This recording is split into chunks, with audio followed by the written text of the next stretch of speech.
ఈరోజు మా తాతగారైన స్వర్గీయ శ్రీ ఆనం వెంకటరెడ్డి గారి 31వ వర్ధంతి సందర్భంగా ఈరోజు ఇక్కడికి రావడం జరిగింది. మా తాతగారు చాలా గొప్ప వ్యక్తి.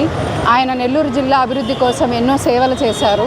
మున్సిపల్ మంత్రిగా, హోంశాఖ శాసనసభ్యుడిగా, మున్సిపల్ చైర్మన్గా, శాసనసభ్యుడిగా, అలాగే హోంమంత్రిగా, ఇరిగేషన్ మినిస్టర్గా, నీటిపారుదల శాఖ మంత్రిగా ఎన్నో సేవలు అందించారు. ఆయన రైతులకి అలాగే పేద ప్రజల కోసం ఎన్నో పోరాటాలు కూడా చేశారు.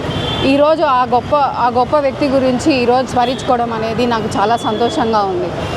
ముఖ్యంగా చెప్పుకోవాలంటే నెల్లూరు జిల్లా అభివృద్ధికి ఆయన చేసిన సేవలు, ముఖ్యంగా సోమశీల ప్రాజెక్ట్, అలాగే గండిపాటు ప్రాజెక్ట్, నీటి పథకాలను తీసుకొచ్చి ఈరోజు నెల్లూరు జిల్లా రైతులకి ఆయన చిరస్థాయిగా నిలిచిపోయారు. అలాగే చెప్పుకుంటూ పోతే ఆయన చేసిన సేవలు ఎన్నో ఉన్నాయి.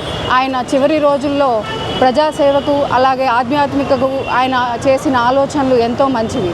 ముఖ్యంగా ఇంకో విషయం కూడా ఈ సందర్భంగా చెప్పుకోవాల్సింది, విఆర్ కళాశాలను ఆయన అభివృద్ధి చేశారు.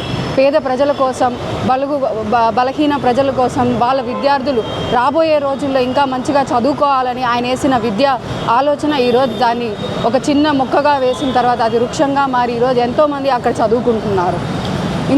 ఈరోజు జూన్ 5 రోజున మా తాతగారి వర్ధంతి సందర్భంగా ఈరోజు మా కుటుంబ సభ్యులతో అందరితో కలిసి వచ్చి ఆయనకు నివాళులర్పించడం జరిగింది.